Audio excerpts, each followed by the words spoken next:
I'm celebrating, Well, good evening and welcome. Welcome to Soulful Stimulation here at IntellectualRadio.com. We are excited about our show today. We have a wonderful guest here, Valerie Beavers, and she is the CEO of the Bradley Cameron Association. And we're going to dig in and dive in deep and find out what this organization is all about. I will give you a clue. The title of our show this morning or this evening is Empowering Families Who Have Children with Disabilities. And this is a subject that we don't talk enough about. And I'm so grateful that we have an expert here, Valerie, that she can clue us in on some of the intricacies of managing and working with and loving those who have disabilities and empowering the families. So I do want to thank all of you who are online this evening, that you're supporting this radio show, this Soulful Stimulation at IntellectualRadio.com. We're very grateful for your attendance tonight, and we are very excited to have Sister Valerie here. This show, one thing I like about the Intellectual Radio is that it is geared toward educating, motivating, and stimulating people to take their lives to the next level.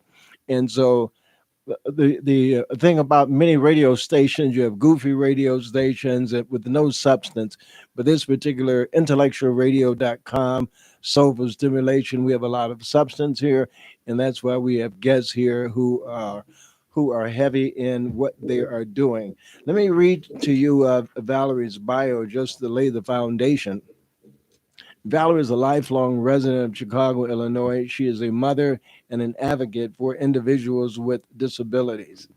Valerie was educated primarily in Illinois and Madrid, Spain. Wouldn't that be wonderful? She has a bachelor's degree in Spanish and a master of science in non-for-profit management, and she's working on her second master's degree in education, specializing in online teaching. That's wonderful. She is also a national speaker on the topic of disability. Valerie is a community leader, a volunteer, and a Sunday school teacher. Among her many accomplishments, she is most proud of the establishment of the Bradley Cameron Association. Valerie, along with her son, Bradley Matthews, established the Bradley Cameron Association to meet the social needs of young adults with disabilities. She works tirelessly to ensure there is equity for individuals with disabilities. Welcome, Valerie. Well, thank you very much for having me tonight. Oh, we're excited about it. I'm excited about it, but I think our audience will be too. I think this is a subject that's not talked about enough. Would you agree? I definitely agree. It's something that people sweep under the rugs. Even family members who love their family members with disabilities Mhm. don't talk about it enough. They try to hide the fact that that person has a disability. You wouldn't believe it, but in 2021, there are still people who have not been out of their house except to go to the doctor because people have no use for them. That's shameful. Do you think families are um, embarrassed to have a family member with disabilities? I want to say yes and no. Yes, many are embarrassed. I don't think they realize that they are embarrassed. I think some of them fear that others will ridicule, mock, or not treat fairly. That is the greatest fear of a parent of a child with a disability. Will my kid fit in? That gut wrenching feeling when you drop your kid to school, Hmm. even if it's a school that services people with disabilities, that is it is so hard to drop your child off and not know if they're going to be treated fairly. So I think it's born out of fear. And then in some cultures it's just something's wrong with you, something's wrong with the parent, Hmm. something's wrong, Hmm. so they don't want to admit it, and some people just don't want to deal with it. And because a lot of times disabilities come through the bloodline, Yeah. and they're passed on many times by the father's side, people don't want to deal with that. It's hard. It is very difficult. Hmm. It is very difficult to know that your child won't be hitting major growth points. Hmm. We all look forward to the day. Okay, my kid graduated 8th grade. Oh, now they're in high school. They're getting a driver's license. You might be afraid they're getting that driver's Yeah. license, but Hmm. it's a marker for us, right? Hmm. And then, so every time your kid does not hit one of those markers, there's a little bit of dying, or it's grief would be Hmm. the better thing, Hmm. because you're figuring out, how do I make life still significant, meaningful for that child, Hmm. um, even when they're not hitting those milestones. It's very interesting. Your background is very interesting. Before you even got into this domain of your new love, um, I see that you have a BS in Spanish from Madrid. Tell me about that. What are you doing? What have you done with that level of education? Well, my greatest love is communicating with people, meeting Hmm. people who are different. I've always loved it from a young child. If I played school, I definitely was going to be the teacher, maybe even the principal, So I like communicating with people who are different. Um, I like to bring people together. Hmm. So I've taught Spanish for many years. I taught whatever grades my kids were in so I could get discounted tuition, honestly.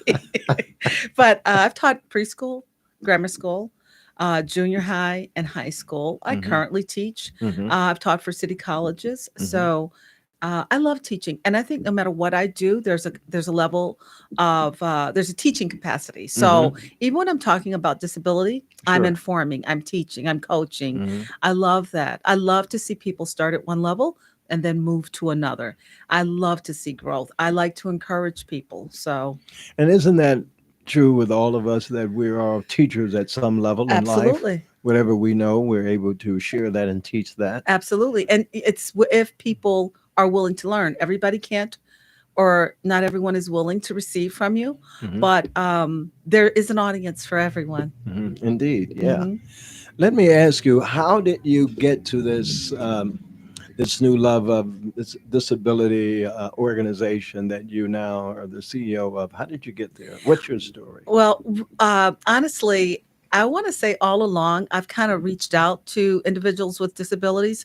So on our block, growing up, there was a young lady who had developmental disabilities. Honestly, I don't know her exact diagnosis because Hmm. growing up, she was just a friend. Hmm. Uh, I realized that there was a difference, but I liked her. My sister liked her, so we were friends. She was in our wedding. Hmm. Um, so, and then I have a few family members that have challenges. So I don't know. I was always drawn to that population.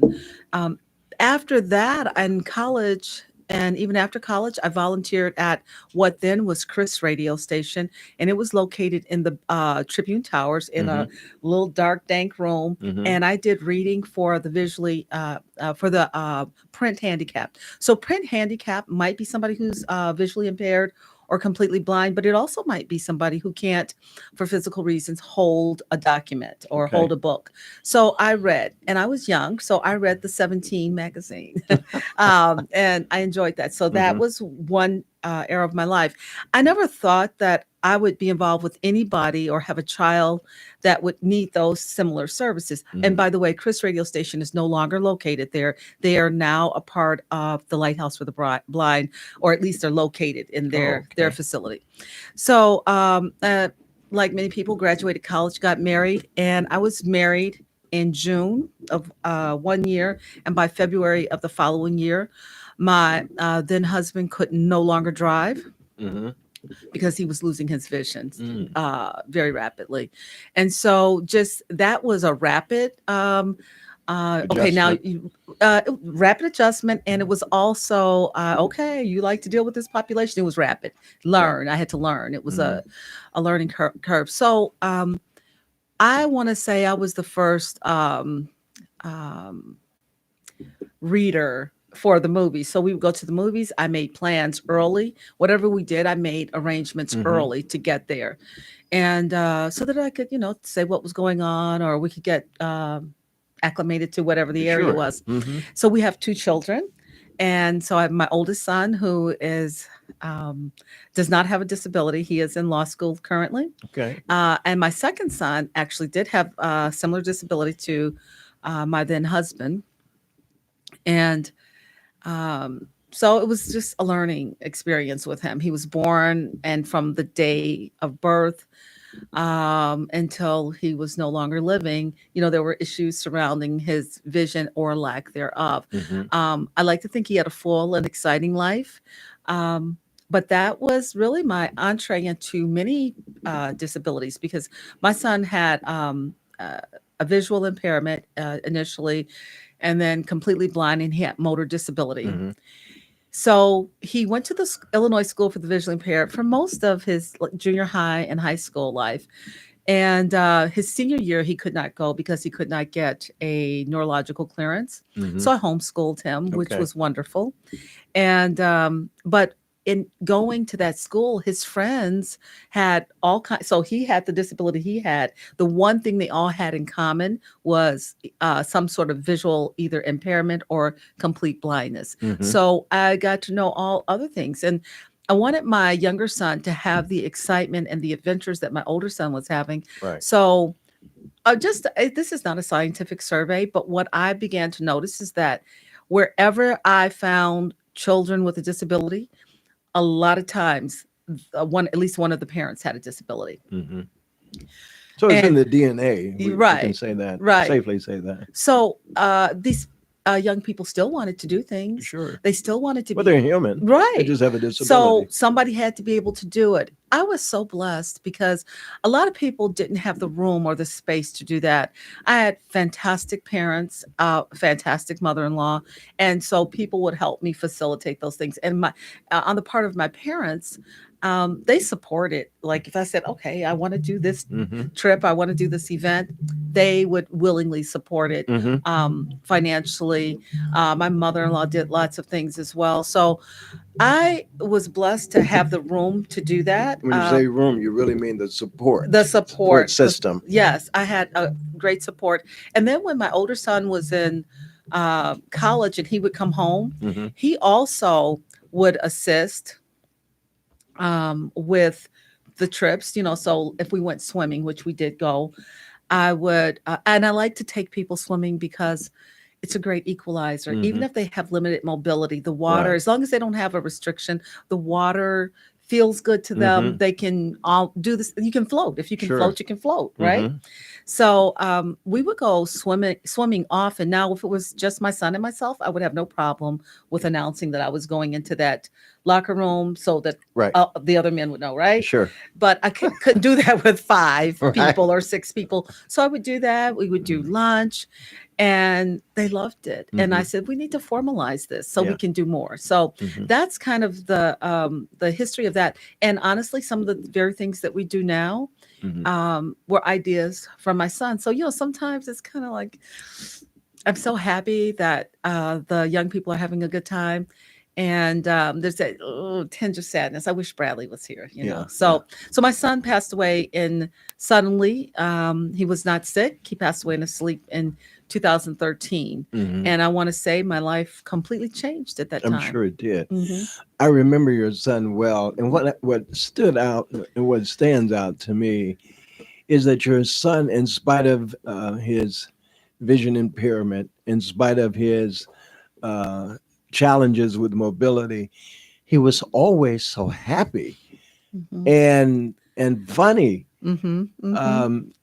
Just always. I'd never seen him grumpy, but he would always be smiling, always be laughing. And even though he couldn't see me, he talked to Right. me. And I was thinking about that today, that your son was always in a happy space. Is that usual or unusual for most people with a disability? I think it goes from family to family. I think Hmm. it's how they are greeted by the world, and how they greet the world. And by that I mean, Bradley was front and center in my life. There was Yes. no hiding. Hmm. If you were going to Okay. be with me, Yeah. Bradley was going to be Right. there, and he, like you said, I used to tell him, I think you're the happiest person in America, Yeah. Bradley. Yeah. But he Well, it was, showed. yeah, He had yeah, a great spirit. And what I also noticed is how patient you were with him. I mean, and you were incredibly patient. I remember once you were leaving the room and you said, "Bradley, I'm leaving the room." And I said, "Wow, but I'm not used to that because I mean, I'm not right, used to being around people who are visually impaired, right. and that you have to be considerate of all of those things." But it was so natural that you said for you that you Hmm. said that, and natural for me to not even think about it. Right. But it's really interesting how you have to change your lifestyle and be very considerate of the person who has disabilities. Hmm. Thank you for saying that and noticing that. I loved making sure that he knew that he was a part of the world. Yeah. And when you can't see, Hmm. um, there's a part of the world that you don't participate in. Yeah. You don't see things coming. You don't, you may sense it, but Hmm. to see that, I never want people to feel left out. Yeah. So, and that's in every part of my life. I think that's why I'm accused of being talkative, Hmm. but if you've ever felt left out, Yeah. if anyone has ever not been included, last one chosen for the teams in gym, Hmm. uh, I might have been the last one chosen in gym, but I honestly didn't care Yeah. about that one. But being included, when you're part of the team, when you're part of the gang, Yes. and you can see, It makes especially. you feel valued. Yes. And when you are not valued, I don't know. I think it becomes a ripple effect Sure. in your life. It becomes how you greet the world. So Yeah. I wanted him to greet the world with knowing he was 100% Hmm. valid, Yes. Yes. valued, Hmm. loved. Hmm. And I also wanted him to know that, he could do the same things, maybe differently with accommodations. Yeah. I wanted him to have a life. Yeah. I Yeah. wanted him to have a vision for his life. And And when every time I saw him, he always exhibited that because he was also always so joyful and always mhm. so happy. And I just found it even more funny when he would make jokes. Right, right. And Yeah. even when you couldn't understand him, he knew that you couldn't understand him, and he would repeat himself Hmm. so that you could understand Right, him. right. That's one of the things too. I always said to him, people may not understand you. Hmm. So you can't get frustrated when people Hmm. can't understand you. Hmm. But and I think he understood that. And I want to translate that into the group that I have now. Look, don't get frustrated. Sure. Um, I always tell people, this is like a hard truth. We tell our children, you can be whatever you want to be. You can do Hmm. what you want to do. Yeah. Truth is, you cannot. Right. You can't. Yeah. Sometimes you don't have the intellectual capacity to do Hmm. something. You don't have the fine motor skills to do something So how do you communicate that when there's an impairment? the same The way. same way. I sometimes, you know, uh, I learned a long time ago when my children were in sports. I said things nice, I would never raise my voice the way that a coach would. Yeah. And then I had to contain myself when my kids were in basketball. These coaches wanted to win. And well, my baby at the time, he had some vision and he could care less about winning. But Right. my older son was fierce and the coaches were fierce. And I'm like, how could he talk to my son like that? How could they say that? That gets results. And the people that you can be that blunt with. Hmm. And the people that you have to have a different approach. But I try to be honest as I am with my students. But I'm the daughter of a mother who told me when I would draw certain pictures, that's not art. But you write great poems. So I just think that honesty, when people know that you love them Yes. and you're coming from a place that you want the very best for Hmm. them, you can be blunt, you can be So you can honest. be honest with them, but also find ways of affirming them, and That's that's what it right. sounds like your mother did. Right. And I hope that's what my members are getting. I want them to know they can do a lot of things. But if you don't have vision, you cannot fly a plane. Ah, that's right. You can't. You cannot. Uh, you could be a researcher, but you're not going to be a doctor doing surgery. Mm-hmm. So there are ways around it. You can do the things you love or be in the atmosphere of what it is you love, but you Mm-hmm. might not be able to do that exact thing. If you're short, you're probably not going to be a runway model. That's That's right. the truth about somebody without a or disability. or a Michael Jordan basketball player. Right, Yeah. right. So you may have that dream, Yeah. and that dream may take you to other places, Mm-hmm. but it won't be that. Yeah. Yeah. Hmm. Let's pause for station identification. This is Soulful Stimulation, and we are on IntellectualRadio.com. So I want you to tune in. We tune in every Monday at 7 p.m. And again, my name is Dr. Arnold Hoskins. I am the host tonight, and we are with Valerie Beavers, who is the CEO of the Bradley Cameron Association, an organization that is geared toward educating and empowering families who have children with disabilities. Valerie, you mentioned when your son was younger uh, that they would be in sports, and I'm envisioning your son running. There's a postcard that you sent out to people years ago, Hmm. and I still have that postcard on my refrigerator with your son. Now he's completely blind now, Hmm. and he is in a park someplace. He's running, and I look at that all the time, and I just wonder how it feels. I mean, how does it feel for one who cannot see running the way he was running with such freedom and confidence and exhibited no fear and he's smiling? I mean, I just found that to be, It's amazing, it isn't it? is amazing. My son went to that picture was taken at Hmm. the Illinois School for the Visually Impaired. That is the school that he attended from sixth grade through high school graduation. And they were and are phenomenal there, the Illinois School for the Visually Impaired in Jacksonville, Illinois. So I always wondered, how did these blind runners run? Yeah. So you might see them in the Olympics or in marathons. Hmm. You'll see a news story about them. Really? Yeah. So if they're in a marathon, unfortunately, a person runs with them, trains with them. They won't get that medal that blind person does, but they have to be as good Isn't that because they amazing? assist. But at his school, they had a rope that was the guide, Hmm. and then so that rope stood in and kind of gave them balance of where they were. Not balance, but it gave them the parameters of Hmm. where they could run. Okay. And so he loved it. He loved to run. He loved to run. And I think that's the thing that he missed Yeah. the most as his balance Hmm. began to fail him. But Hmm. I think it was freedom for him because, again, that was an equalizer. Yeah, yeah. Hmm.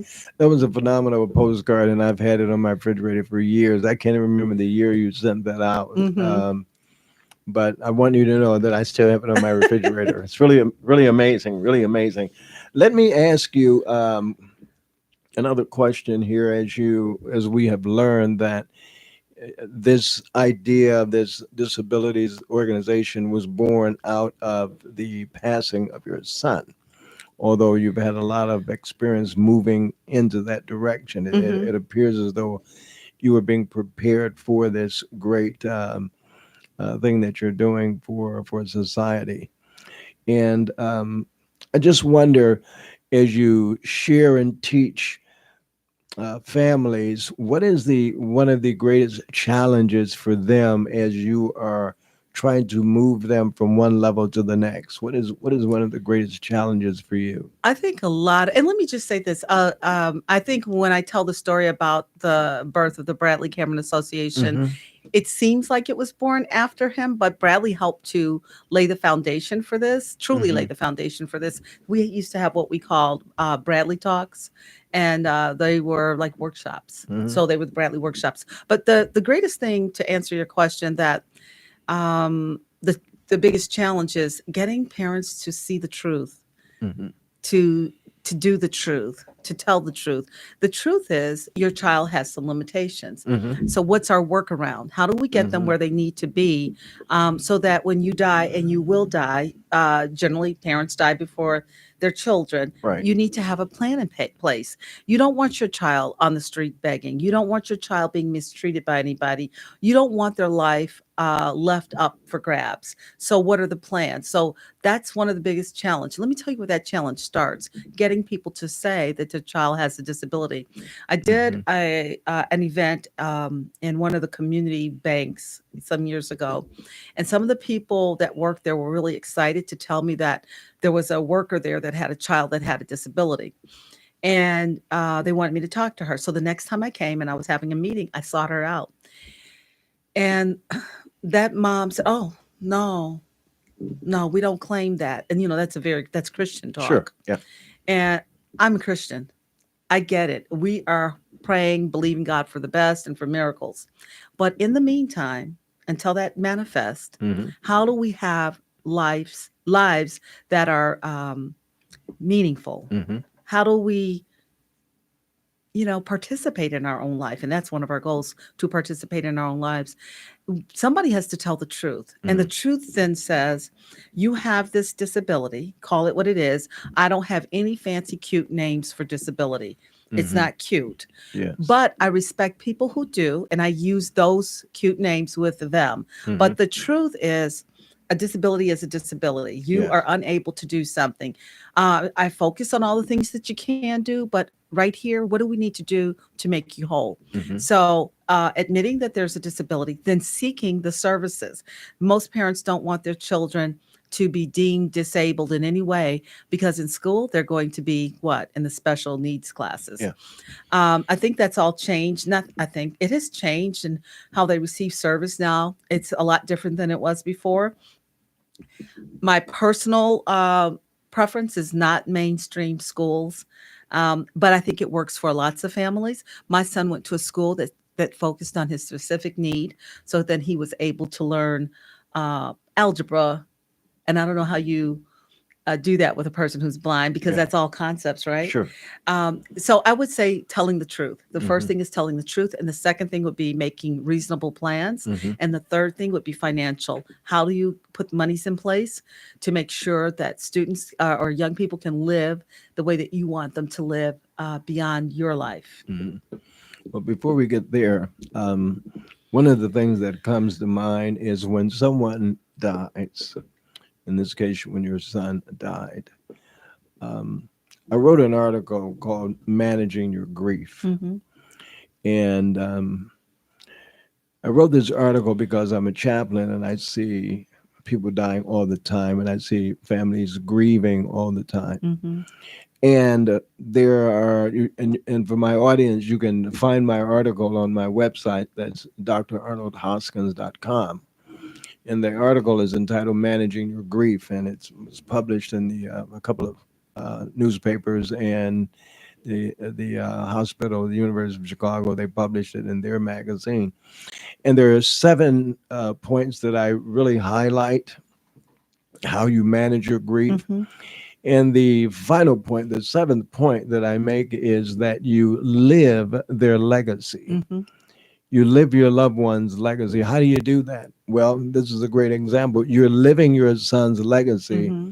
by starting an organization. Right. Now, perhaps others may not have that kind of resource, but we have to find ways to live their legacy. Mm-hmm. Some start college funds, Right. but whatever you can do within your means, it is important to continue to live their legacy. My father died many years ago. I live his legacy every week because I share some witticism with a patient of something my Mm-hmm. father said. Mm-hmm. So I am always living his legacy Right. because I'm sharing something wise that he said. Right. Even at 13, I remember he said, "Son, take the benefit of my experience." Well, at 13, I have no idea what he's talking about. Right. Took a couple of years to Mm-hmm. really process that. Mm-hmm. And it's very simple. He wanted me to benefit what he had already Right. experienced Right. so that I would make the same error, or so that I can advance faster. Absolutely. And so it's really powerful that you are, excuse me, living your son's legacy. And how does that feel when someone calls the Bradley Cameron Association? They're calling his name. How does that Yeah. make you feel? It is a lot of things. It is so powerful. It is very humbling to know that an idea is now a reality. Hmm. It is, I think any of us, when we lose anybody, We want the world to know that that person mattered, that they were Yeah. here and Yeah. that they mattered. And I know that people know that he was here and that he mattered. Um, it, I think it helps in terms of, grief is a funny thing. Some years on the date that Bradley passed away, I'm Yeah. like, oh, I'm strong. I've got this together. And some years it's not like that. Sure. Sure. Every day though, it feels like it just happened. Mm, It feels like I just saw him, and it feels like he's just always right here next to me, sure. Sure. and I don't mean goofy, spirits or Sure. anything Sure. like that. I just mean the reality Yeah. of who he was. Yeah. I You identify his presence presence. somehow. Yes. One of the chaplains I worked with a year ago, her name is Krista. I can't think of her last name, but she said something. She wrote an article as well in a paper, and she said something about death that stuck with me. And she said, we have to find different ways to love them. That's right. And I thought that was very powerful. And we do. We do. We have to find different ways to love the one to whom you've lost. And it looks as if you have found a way to continue to love him. I think it's a process. Yeah. I remember the day laying on the bed, and I remember I felt like I heard him say, "Mom, live." Yeah. Although I was getting up, going and doing things, and I have to say, shout out to my family, because my sister every day would come and get me to do something That's wonderful. every single day. My brothers would do things for me, my cousins. I feel so blessed. I feel like I cannot just lay in the throes of depression because God has been so good to me. I mean, so incredibly good to me. I mean, friends. Calling, so I think that's also necessary though when people have children with disabilities, if I can loop that back in, Sure. because they get tired. They want to be included. They want their children to be included. So I would say this: if you go to a church and there's a person with a disability, figure out how you can include them. If they're on your block, they might be able to actually help you shovel the snow, or help you plant flowers.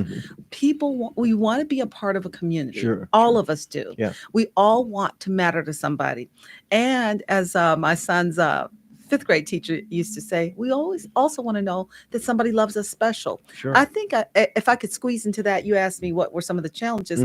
Parents need to be able to kind of move out of the way and let their children have lives. One of the reasons this organization was established is that I recognize that there were a lot of parents who have children with disabilities who their children are adults or young adults, and they don't want them to have real social lives. I don't care what your disability is. You have the capacity to fall in love, be loved, love others, and you need to make room for that. I'll never forget. And what sticks out in terms of that for me was my son was a senior in high school, and I homeschooled him that year, but he also went to all of his programs. I just would drive him down to Jacksonville. So prom came, and he went to prom with this young lady. During the prom, he was covered with an aide, but for the after party, I had to be the aide. And so I was sitting there, kind of out of the way. Prom after party ends, and she gives my son a big kiss, and I'm like, oh, Jesus, But I didn't say all of that. I was feeling it. I was thinking it. And she, also visually impaired, turned to me and said, well, after all, he was my prom date. So, and I thought, absolutely. Also, I looked across the room, and another parent was in my position. He had a daughter that was just beautiful, beautiful, beautiful. And here's the beautiful thing about blindness. She was blind. Her date was blind. She was princess beautiful. And her date was tall. And I think if he didn't have a disability, probably would have been handsome, but incredibly disfigured. And they were having a lovely time. And he kissed her. And I saw that father almost fly under the table. And I just know that people, they need that. They need opportunity to be adults. So we do things. We do karaoke. So we hang out. It's now closed. It didn't make it through the pandemic, but this place that we went, it used to be a club. It was turned into a restaurant. And at night it became a club again for us. And that owner was just really kind to us and giving us the space there. So I don't serve alcohol, but Mhm. they have that experience of being in a Sure. club, Hmm. singing, ordering food, and doing all Hmm. of that. Hmm. And so we have to create those spaces for them. Hmm. We might go downtown where they can hang out. Actually, there's an area that we specifically go to so that they can have the freedom to walk around. Hmm. Um, we go to restaurants so that they can do the things that other people their own ages are doing without thinking about it, without, it's like breathing, Hmm. meeting in a coffee shop, meeting at a restaurant to do something. So I just want to create those experiences for them. And I know some parents don't have the stomach for it. And if I am truthful, Hmm. it's still kind of hard for me. I'm like, Sure. I'm in the middle of something here, Yeah. Yeah. Yeah. So, but I'm happy that they can have real lives. Hmm. I think it's just so You important. just have to find ways to normalize. Everything. Yeah. Yes. And Hmm. it sounds as though you're creating this space. So we have to be intentional about creating space for them Yes. so that they can feel normal, if I can use that Right. word, Right. Part of the community. part of the community. However Yeah. normal or Yeah. abnormal that Yeah. community is. Yeah. Yes, they Yeah. want to. But also what I've learned from you is what's really important is to really have that support, that community to support them, Hmm. or whatever that community looks like, whether it's your family or whether it's neighbors or friends or what have you. But Hmm. we must have a community of support. And when people die and grieve, they usually have someone supporting them for a very short time, Right. and then those people fall off. Hmm. But people need to realize that there is no timetable for grief. There is Mm-mm. something you put on your website that I wrote down that I found very, very profound. And it's a statement that says the only people who think there's time the only people who think there's a time limit for grief have never lost a piece of their heart. Take all the time you need. Absolutely. Now that's powerful. Someone ought to put that in the chat box there. I'll say it again. The only people who think there's a time limit for grief have never lost a piece of their heart. Take all the time you need. And I've talked to hundreds of families, and I've learned that people don't give them enough time. Hmm.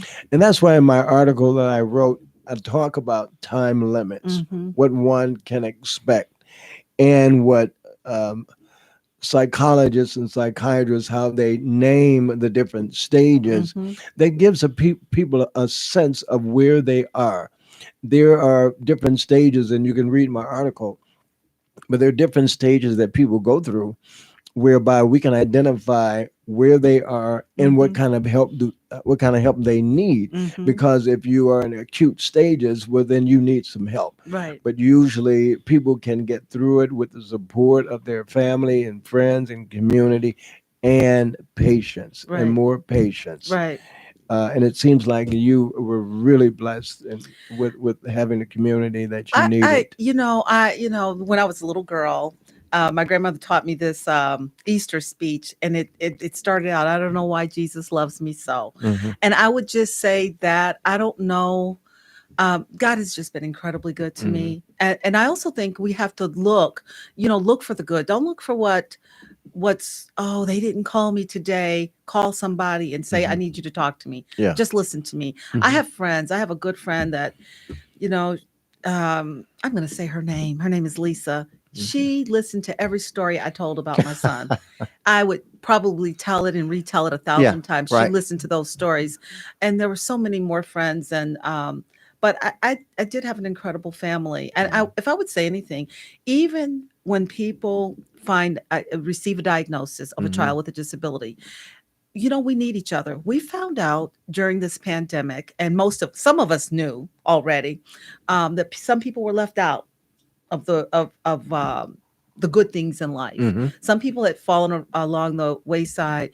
We can't do that to each other. You know what should be normal? Checking with old people to see if they need groceries. Checking with families who have children with disabilities for whom things might be difficult to Hmm. maneuver or Hmm. manage in terms of going to the grocery store or shoveling snow or things like that. I lived on an incredible block, and I had a neighbor who has since passed away, but As you know, when my son, just before he died, I had broken my leg, Right.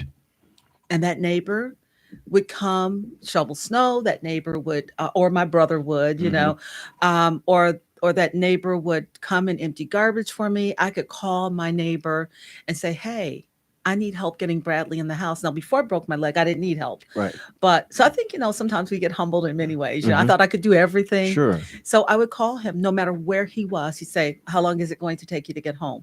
I'd say 10 minutes, 15 minutes, and I said, "Plus, I went grocery shopping, so the groceries got to go in." Right. And he would meet me at my door. If the world saw him and if the world judged him, he was a very imperfect person. Mm-hmm. He drank a lot, Mm-hmm. but you know what? He was a faithful neighbor. Mm-hmm. And I just, if anything, I like people to know that every single life has purpose. Yeah. So some lives, I think what Bradley did, he evoked love and care in people. Mm-hmm. My neighbor, that some people would just look the other way or even turn their nose up, you know what? He cared about the community. He Mm-hmm. cared about people. So we all have value. We all have a space in this world. And if we give each other room to be the part, Mm-hmm. we get And along we, better. yeah, and we And, find and we need value. each other. Yeah. We Yeah. need each other. We Mm-hmm. need people to talk to us. We need to talk to others. You don't have to have people hanging in your house Mm-hmm. to say, "Hey, good morning. Hey, you look sad today. I'm so sorry that happened." Hear each other's stories. We all Sure. have a million stories. Mm-hmm. You see people get up, go out, go to work every single day, and you don't even know their name. Right. Right. And if anything, I think I've learned that in terms of being. Well, I've always been pretty talkative, as I told you, but being the Well, parent I of a call it child, you call it communicative. communicative. Right. I'll Right. You're, receive you're that. you're a great communicator. So if anybody tells you you're talkative, you tell them I'm a good communicator. I'll take it. I'll take it. But I tell people all the time, there are a couple of people you can't rush, and that would be senior citizens and Yeah. people with disabilities. Yeah. And that learning to slow down. Like I try not to rush anymore. Yeah. I had to slow down with my son. His movements were herky jerky. They were, Yeah. Right. it was tough for him sometimes. Yeah. So I had to slow down Mm-hmm. and then learn to enjoy it, Yeah. and Yeah. and then we would walk with each other when he was still able to, walk, but we would Mm-hmm. walk slow and we'd be laughing Yeah. and Yeah. so yeah, Yeah. I think that's a takeaway too. Yeah. Learn to slow down. Yeah. I was at the hospital today, and there was a patient that it was in a wheelchair. He just got finished being taken care of by a doctor, and the orderly was bringing him in his chair to the elevator. Hmm. And this is a small bank of elevators in this particular section of the hospital. And she was getting impatient with him, and he says, "Well, just leave me here. This guy over there, he'll help me." Talking about He's you. talking about me. And I said, "What do you need?" "I need you to take me downstairs," and push his chair because she had to go. She didn't have the patience to Mhm. wait for the elevator to take him downstairs, which is really an orderly's job. Hmm. But she got impatient, and I'm so glad I was identified with somebody with some patience that I could Right, take this fellow right. down. Why don't you, Valerie, for our listeners, tell them where they can contact you? Okay, well, one place we have a Facebook page. It's Mhm. called the Bradley Cameron Association. You can go to that on Facebook, www.bradleycameronassociation.com, Mhm. or you can call us at Mm-hmm. 773-746-1574. If you need some information about resources, if you think you have a loved one who might want to join, we actually start at age 16. However, we do have events, so like maybe we're having a movie that would be appropriate for somebody younger. If you So, have what is the age range for your? it used to be 16 to like 35, and then we changed that because there are 35-year-olds who actually intellectually might be 15, Okay. 12. Mhm. So we don't do a lot of senior citizens, mostly because they don't want to do what we're doing, Sure. but about 40, 50 Okay. something. Really? Just as long as they fit in, their disability fits in. I don't specialize in behavioral issues, Disabilities. Okay. but physical and sensory disabilities, Mhm. intellectual disabilities, Okay. absolutely. Mhm. So we have people with all kinds of disabilities. We are multi-ethnic, Mhm. so people of every class, people, from families that have a lot and families that don't. Is there Um, a membership charge? we do have a membership fee. It's $10 a month.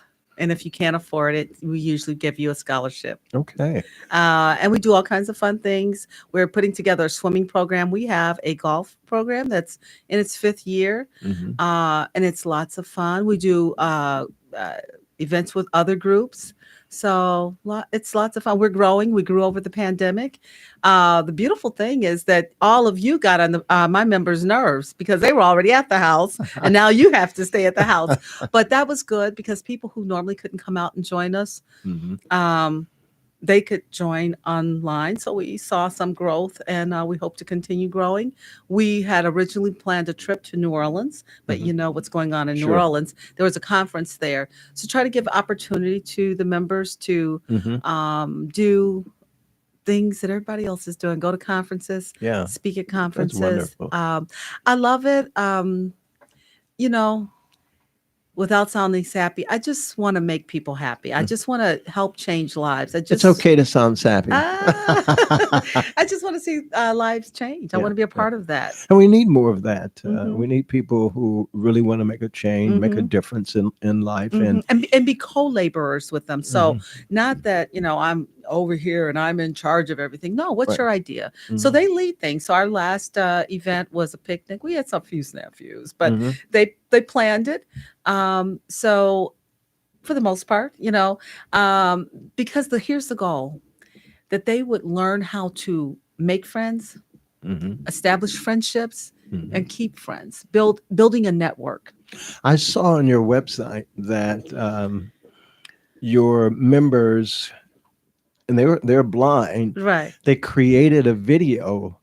How in the Yes. how in the world can I that know. happen? I don't Tell kn- us I about don't know that. how that happens. I told you. ISVI produced some incredible people. So we all submitted our that video that you saw was a part of the Disability Pride Parade. Normally we would be walking in that Hmm. parade. Hmm. So everybody that would normally walk in that parade, they created a video. So, but you did it separately with your own organization. So Okay. we all videoed ourselves, and they put together what they were going to talk about. I just did the opening, and you saw me spliced in Hmm. every now and again. Yes. That was one whole speech I did, and they put in and brought the people in and out like that. So it was two visually impaired people. I honestly don't know how they did it, but it That's was beautiful. amazing. Just It amazing. was I beautiful. was so impressed with Well, that. thank I just you. had to ask you that. Thank you. You, Thank you. you Yeah, I did not do that. I was just impressed. Here's the thing. People can do more a mhm. lot of times than you give them credit for, and than the world does. There are people, the Bradley Cameron Association also was a dream and a vision because I knew my son was incredibly smart. Mhm. And I was like, man, he's going to need a job and Yeah. nobody's going Yeah. to believe he can do it because he had slurred speech.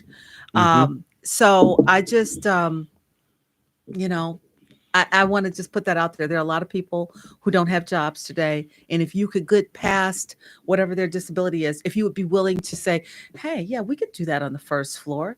Yeah, we could do this here. We could make this accommodation for you. If you would be willing to do that, that person would be a stellar employee. Yeah. There's another important thing I want to make sure we cover that you and I talked a little bit about, and that is teaching parents what to do when they're no longer going to be here, but their children are. You Mhm. want to talk about that a little I bit? do. I think you need to have those conversations with your children, and you also. I did not. So when my son died, I found out that my older son always, interviewing his girlfriends, they knew that he was going to be a part of his life. I thought that was incredible, but I did not want to put that on him. But I did always say to him, to be honest, I don't want Bradley to live in a group home if something Hmm. happens to me. Hmm. I just don't want that for him. So what does that mean? That means you need to put monies aside. You need to start talking about what it is you want, what you want for them. Who do you want to be in charge of their life, their Hmm. money? Can they handle their own money? Do they just need other support? I think you need to put together all the documents that are concerning your child. Hmm. What do people need to know? So you need to have an attorney. Some people, here's the thing, if your child does not have money coming in, nobody wants them. If they do have money coming in, still maybe nobody wants them, but somebody wants that money. Yes. And then there are honorable people who will love Mhm. your child, who Mhm. will help them and guide them. But I think you need to teach them everything they need to know, and you need to have a support team for them. And this is one of the reasons that I think friendships are important. You need Mhm. to have friends. So in our organization, we have people with and without disabilities, and they call themselves allies, right? Mhm. So you need to have friends from every area of life, Mhm. because you're going to need somebody to lift something for you. You're going to need advice from somebody. Mhm. So I think you have to be intentional about putting those things together. If there's an attorney that you trust and you need one, that young person needs to know that person. They Mhm. need to be familiar with everybody who would possibly be a part of their life. You need to talk to them, no matter their intellectual level. Mhm. You need to talk to them about what it is they need to do, what they can expect in life, which is why they have to have experiences, which is why they need to, go on dates and know when there's a red flag, Mhm. talk to people and know when there's somebody trying to take their money. If Mhm. they don't have these Mhm. experiences, if they don't um, do that, they won't know what the red flags are. Yeah. So I would say put together a Mhm. plan, Mhm. write down what it is you Mhm. want for your loved one, and have them, if they have the capacity to participate in those plans. Because the truth is, and none of us without a disability want Right. to see our parents pass away, but that's going to happen. Sure. Sure. And to some degree, we have to empower that child, Absolutely. and we just Absolutely. have to know what the parameters are. That's right. And you know what? We need to do that for our children who don't have Yeah, disabilities. that's And we true. don't have those hard conversations. Hmm. What's going to happen if I don't get any better? What happens if something falls outside of the what's paid for by insurance in terms of Yeah. equipment that may be needed or services that may be needed? We have to have all of those conversations. Hmm. And we need to be willing to allow our young people to work, Hmm. because benefits that come in from work are better than just waiting for a social security check. Hmm. And Hmm. if that's all you can do, then how do we manage that money? Sure. Sure. Yeah. Hmm. These are important facts. You are listening to Soulful Stimulation here on IntellectualRadio.com with Valerie Beavers, the CEO of the Bradley Cameron Association. She is certainly teaching us a lot about disabilities, families, how families need to be empowered, and how the children need to be empowered who have disabilities, and we as a community, how we need to participate in the development for those with disabilities, and have a big heart and an open heart and a willingness Absolutely. to step in. Right. You know what? If you have a business and somebody comes up to your business and they buy just a hamburger and french fries from your business, and they were blind or deaf, shame Hmm. on you if you don't have somebody to properly serve them. If you don't have somebody who does sign language, shame on you. If you don't make space for them in your business, shame on you if you take their money. Shame, Shame on you. shame. So, I was in the post office. Mhm. I don't know how much time we have here, but Yeah, I was I in the think we have post office. another minute or so. Um, 3 minutes. Hmm. and I told this story to my students. I saw this young lady, the main post office downtown, and she had on a mask, and the mask said, "I am deaf." I thought, "Oh, Ooh, great! wow. I could talk to her. I could talk to her. I could do my sign language." So she approaches. I would let the elevator hold the door because I want her on that elevator. And I thought, I'm going to say hi to her. And I thought, I can't just do the regular wave your hand. Right. Oh, I have to do a fancier one. So I do this, and that also means hello. She looked at me like anybody 20 something years old, Sure. like, oh, this old lady, So Yeah. I thought, okay, well, she thinks I'm a geek, but I'm excited. I said hi and saying sign language. So we ride up to the next floor. She's walks faster than I do. She gets in line, but she's immediately in front of me.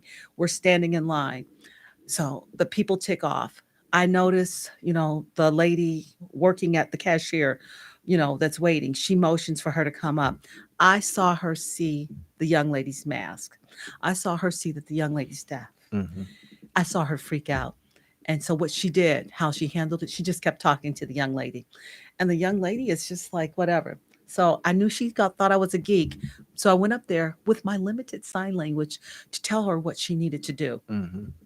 Was it perfect? No, but I was communicating with her, so I was You able to and you were tell. making a genuine effort. Right, and it was clear. Hmm. It took long, Hmm. but I had her then sit down where she needed to sit. And I thought, shame on this lady. She freaked out. She freaked out. She saw that I am deaf. She saw that. I saw her see it. Yeah, I yeah. saw her see me see her see Hmm. it, Yeah, yeah. And then she was just it was she didn't know what to do. She was at a loss. At the US Post Office, there was no one to communicate with this young lady. That's really unfortunate. But, the young lady who thought I was a geek, earlier on, she was very grateful. I stayed I'm with her sure. until she got to her next step Mm. and she was able to be finished and know what she was doing. Shame on us that we can't serve every member of society. Well, Shame on Valerie, us. we're going to have you back I would love again. it. And I was talking to Valerie earlier about having some of her members come, I would love and that. we can have a round table, and They would love that. they can share. Hmm. You're listening to Soulful Stimulation on IntellectualRadio.com. It was Valerie Beavers, the CEO of the Bradley Cameron Association. We're so grateful that you've joined us this evening, and we look forward to seeing you on next Monday, same time, same station. Until then, ciao.